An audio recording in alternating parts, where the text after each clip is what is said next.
ओम नमः शिवाय। राधे राधे। आप सभी का स्वागत है हमारे YouTube चैनल धर्म संसार में। आइए सुनते हैं बुध प्रदोष व्रत कथा। यह व्रत हिंदू तिथि के अनुसार 13वें दिन यानी त्रयोदशी को होता है। त्रयोदशी अथवा प्रदोष व्रत हर महीने में 2 बार आता है, एक शुक्ल पक्ष और दूसरा कृष्ण पक्ष। इस व्रत में भगवान महादेव की पूजा की जाती है।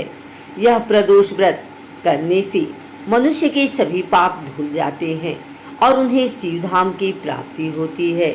त्रयोदशी अर्थात प्रदोष का व्रत करने वाला मनुष्य सदा सुखी रहता है। उसके संपूर्ण पापों का नाश इस व्रत से हो जाता है। इस व्रत के करने से सुहागन नारियों का सुहाग सदा अटल रहता है। बंदी कारागार से छूट जाता है। जो स्त्री पुरुष जिस कामना को लेकर इस व्रत को करते हैं उनकी सभी कामनाएं कैलाशपति शंकर जी पूरी करते हैं। सूत जी कहते हैं त्रयोदशी व्रत करने वाले को 100 गौदान का फल प्राप्त होता है। इस व्रत को जो विधि विधान और तन मन धन से करता है उसके सभी दुख दूर हो जाते हैं। आइए सुनते हैं बुध प्रदोष व्रत कथा। बहुत पुरानी बात है। एक पुरुष का नया नया विवाह हुआ था। वह गौने के बाद पत्नी को लेने अपने ससुराल पहुंचा और उसने सास से कहा कि वह बुधवार के दिन ही अपने पत्नी को लेकर जाएगा। उस पुरुष के सास ससुर साले सालियों ने समझाया कि बुधवार को पत्नी को विदा कराकर ले जाना शुभ नहीं है, लेकिन वह पुरुष नहीं माना। विवश होकर सास ससुर ने अपने जमाई और पुत्र को भारी मन से विदा किया। पति पत्नी बैलगाड़ी में चले जा रहे थे। एक नगर के बाहर निकलते ही पत्नी को प्यास लगी। पति लोटा लेकर पत्नी के लिए पानी लेने गए।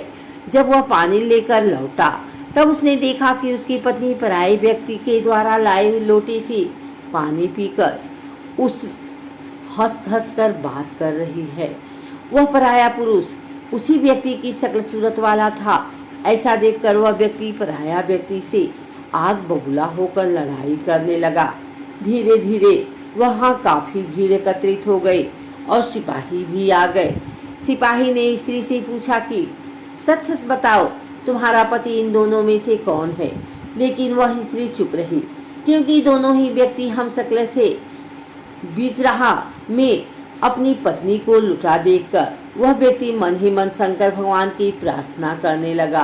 हे भगवान, मुझे और मेरी पत्नी को इस मुसीबत से बचा लो।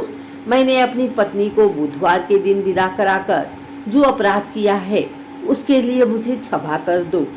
भविष्य में ऐसी गलती कभी नहीं करूँगा। भगवान शिव उसकी प्रार्थना से भ्रमित हो गए और दूसरा व्यक्ति उसी समय कहीं अंतर ध्यान हो गया। इसके बाद वह अपनी पत्नी के साथ वहां सही सलामत अपने नगर पहुंच गया। इसके बाद से दोनों पति पत्नी नियम पूर्वक बुधवार के दिन प्रदोष व्रत को करने लगे। बुध प्रदोष के दिन सुबह स्नान आदि से निवृत्त होकर स्नान करने के बाद साफ व स्वच्छ वस्त्र धारण करें। मंदिर में भगवान शिव के सामने दीप प्रज्वलित करें तथा भोलेनाथ के मंत्रों का जाप कर जलाभिषेक करें और साथ ही माता पार्वती और विघ्नहर्ता भगवान गणेश की भी पूजा अर्चना करें। फिर प्रदोष काल से पहले स्नान कर श्वेत वस्त्र धारण करें। ये वस्त्र आपके एकदम स्वच्छ होने चाहिए। इस समय आप मंदिर या घर कहीं भी पूजा कर सकते हैं। यदि आप घर में भगवान शिव की पूजा कर रहे हैं तो एक चौकी पर स्वच्छ वस्त्र बिछाएं और उस पर भगवान शिव, माता पार्वती और विघ्नहर्ता भगवान गणेश की मूर्ति स्थापित करें। ध्यान रहे पूजा के समय चौकी पर शिवलिंग जरूर स्थापित करें।